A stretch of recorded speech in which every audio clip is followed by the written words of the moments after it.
Hello, squirrel listeners. Boy, I'm missing y'all today. I hope y'all saw where I canceled earlier. I decided to, since Reggie was coming on later, which went into my time, which would have been fine. I could have still gone on, but I kind of wanted to see. It was about yarny acts of kindness, and I thought y'all would probably be there, but there weren't as many folks as I thought would be there, unless they were lurking.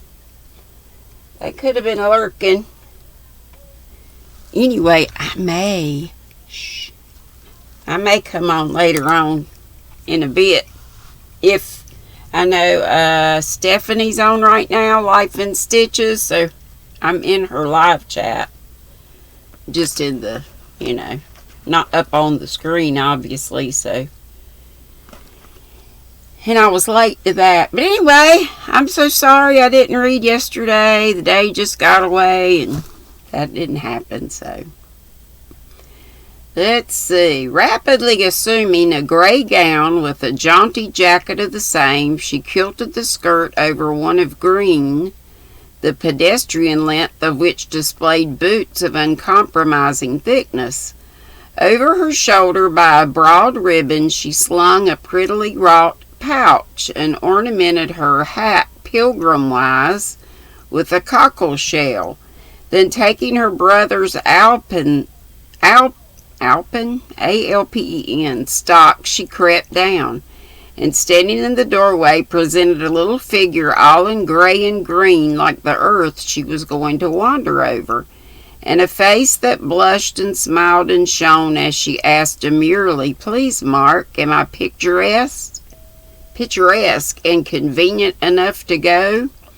He wheeled around and stared approvingly, forgetting cause and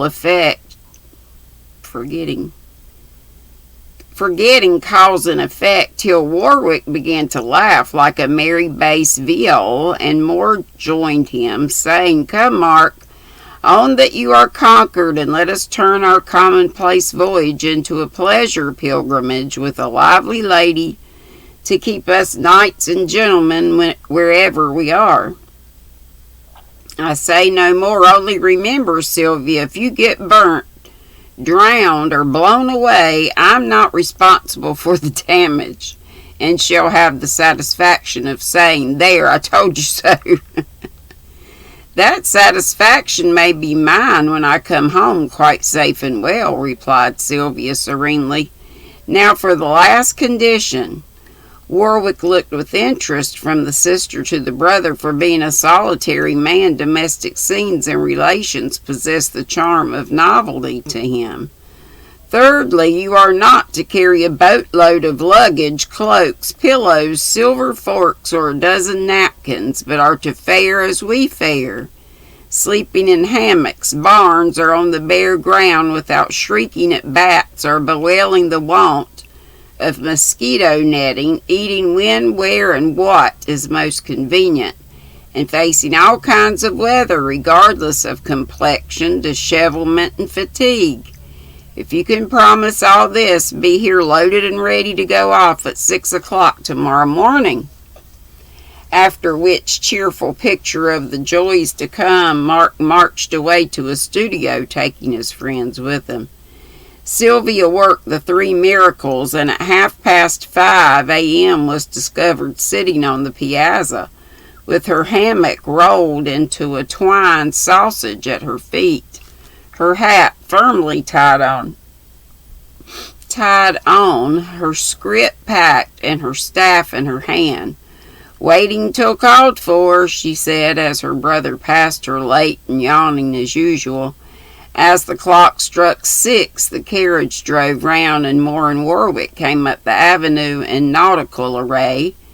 Then arose a delightful clamor of voices, slamming of doors, hurrying of feet, and frequent peals of laughter, for everyone was in holiday spirits, and the morning seemed made for pleasuring.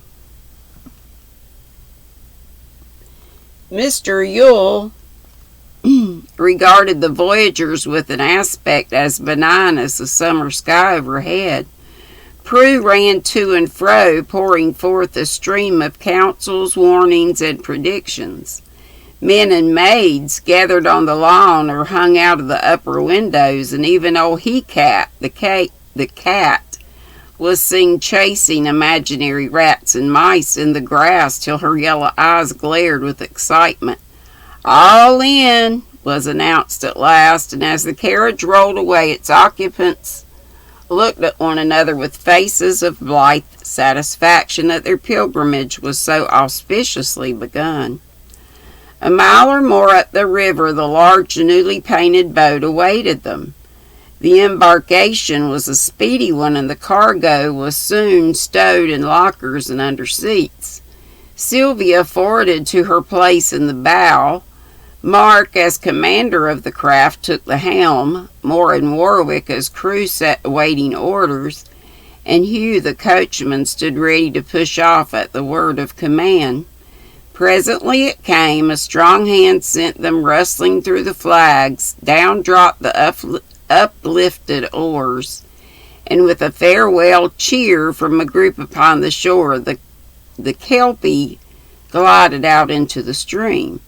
Sylvia, too full of genuine content to talk, sat listening to the musical dip of well-pulled oars, watching the green banks on either side, dabbling her hands in the eddies as they rippled by, and singing to the wind, as cheerful and serene as the river that gave her back a smiling image of herself.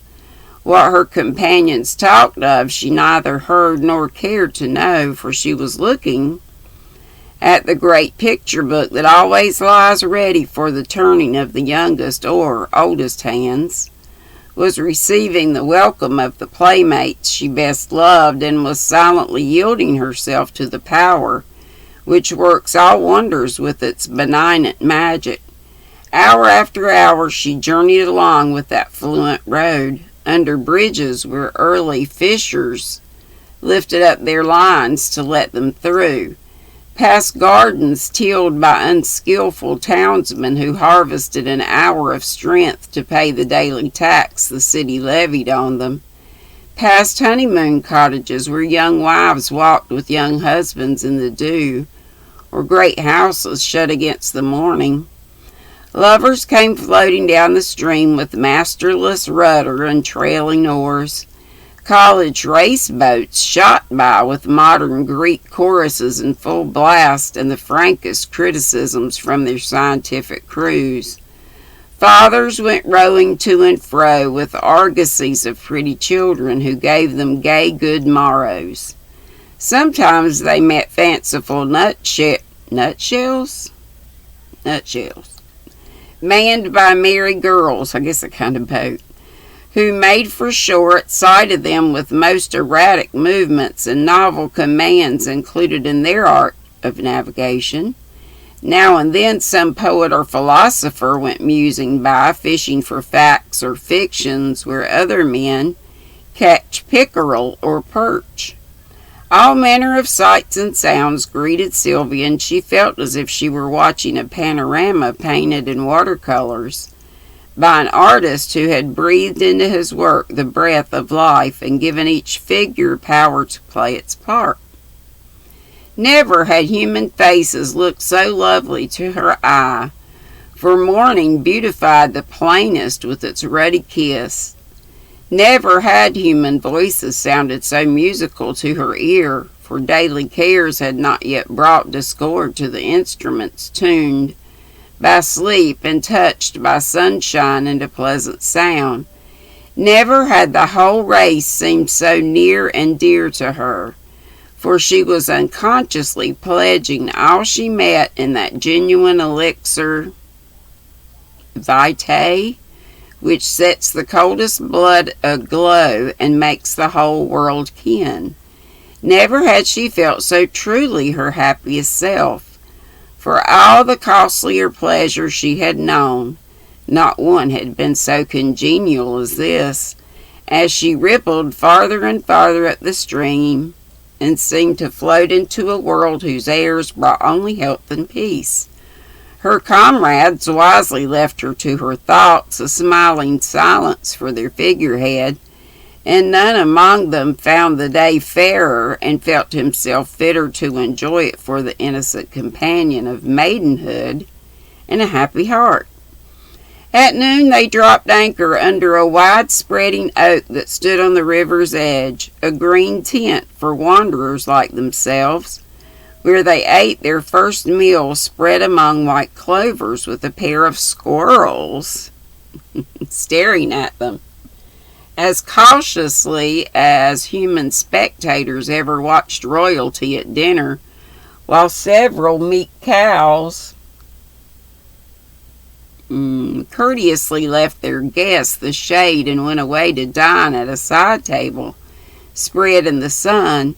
They spent an hour or two talking or drowsing luxuriously on the grass. Then the springing up of a fresh breeze roused them all, and weighing anchor they set sail for another port. Now Sylvia saw new pictures, for leaving all traces of the city behind them, they went swiftly countryward, sometimes by hayfields, each an idyll in itself, with white-sleeved mowers all a-row, the pleasant sound of whetted scythes, great loads rumbling up lanes, with brown-faced children shouting atop, rosy girls raising fragrant windrows or bringing water for thirsty sweethearts leaning on their rakes. Often they saw ancient farmhouses with mossy roofs and long well sweeps suggested of fresh draughts, and the drip of brimming pitchers, orchards, and cornfields rustling on either hand, and grandmotherly caps at the narrow windows, or stout matrons tending babies in the doorways as they watched smaller selves playing keep house under the laylocks by the wall. Villages like white flocks slept on the hillsides. Martin box schoolhouses appeared here and there, astir with busy voices, alive with wistful eyes, and more than once they came upon little mermen bathing, who dived with sudden splashes like a squad of turtles tumbling off a sunny rock. Then they went floating under vernal arches, where a murmurous rustle seemed to whisper, "Stay," along shadowless sweeps where the blue turned to gold and dazzled with its unsteady shimmer, past islands so full of birds they seemed green cages floating in the sun, or doubled capes that opened long vistas of light and shade, through which they sailed into the pleasant land where summer reigned supreme. To Sylvia it seemed as if the inhabitants of these solitudes had flocked down to the shore to greet her as she came. Fleets of lilies unfurled their sails on either hand, and cardinal flowers waved their scarlet flags among the green. The Sagittaria lifted its blue spears from arrowy leaves. Wild roses smiled at her with blooming faces. Meadow lilies rang their flame-colored bells, and clematis and ivy hung garlands everywhere, as if hers were a floral progress, and each came to do her honor. Dry. Cheers.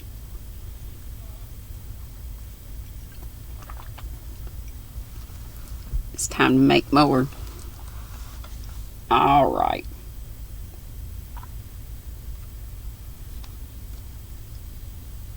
Floral progress. Her neighbors kept up a flow of conversation as steady as the rivers, and Sylvia listened now, and sensibly the changeful scenes before them recalled others. And in the friendly atmosphere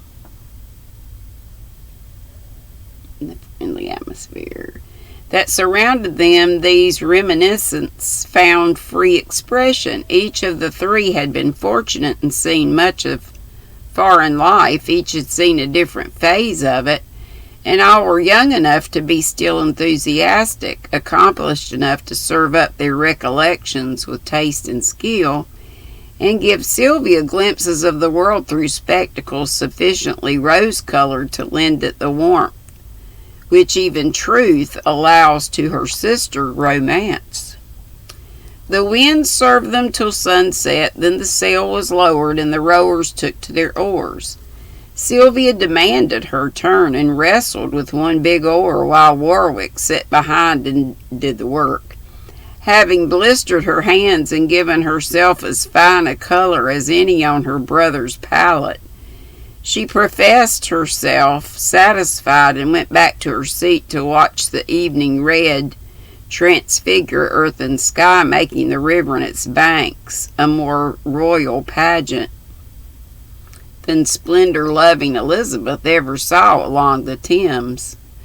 Anxious to reach a certain point, they rowed on into the twilight, growing stiller and stiller as the deepening hush seemed to hint that nature was at her prayers. Slowly the Kelpie floated along the shadowy way, and as the shores grew dim, the river dark with leaning hemlocks or an overhanging cliff, Sylvia felt as if she were making the last voyage across that fathomless stream, where a pale boatman plies and many go lamenting. The long silence was broken first by Moore's voice saying, "Adam, sing." If the influences of the hour had calmed Mark, touched Sylvia, and made Moore long for music, they also softened Warwick. Leaning on his oar, he lent the music of a mellow voice to the words of a German Volkslied, and launched a fleet of echoes such as any tuneful vintager might have sent floating down the Rhine. Sylvia was no weeper, but as she listened, all the day's happiness which had been pent up in her heart found vent in sudden tears that streamed down noiseless and refreshing as a warm south rain.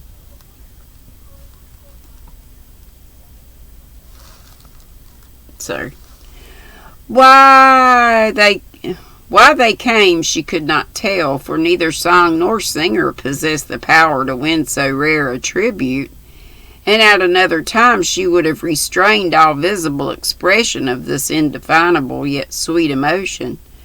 Mark and Moore had joined in the burden of the song, and when that was done, took up another. But Sylvia only sat and let her tears flow while they would, singing at heart, though her eyes were full and her cheeks wet faster than the wind could kiss them dry. After frequent peerings and tackings here and there, Mark at last discovered the haven he desired, and with much rattling of oars, clanking of chains, and splashing of impetuous boots, a landing was effected, and Sylvia found herself standing on a green bank with her hammock in her arms, and much wonderment in her mind whether the nocturnal experiences in store for her would prove as agreeable as the daylight ones had been. Mark and Moore unloaded the boat and prospected for an eligible sleeping place. Warwick, being an old campaigner, set about building a fire, and the girl began her sylvan housekeeping. The scene rapidly brightened into light and color as the blaze sprang up, showing the little kettle slung gypsy-wise on forked sticks, and the supper prettily set forth on a leafy table service on a smooth, flat stone. Soon 4 pairs of wet feet surrounded the fire in agreeable oblivion of meum and tuum concerning plates, knives, and cups did away with etiquette, and every one was in a comfortable state of weariness, which rendered the thought of bed so pleasant they deferred their employment of the reality, as children keep the best bite till the last. Oh, she's off now. I may go on shortly, so I think I'm going to stop right here. Let me mark that place. I'm not positive I'm going to be coming on because I got to see if anybody else is on. I don't like to tread on toes. But we'll see. Hopefully I can. I miss y'all. Love ya. Be sweet. Don't be ugly. Bye-bye.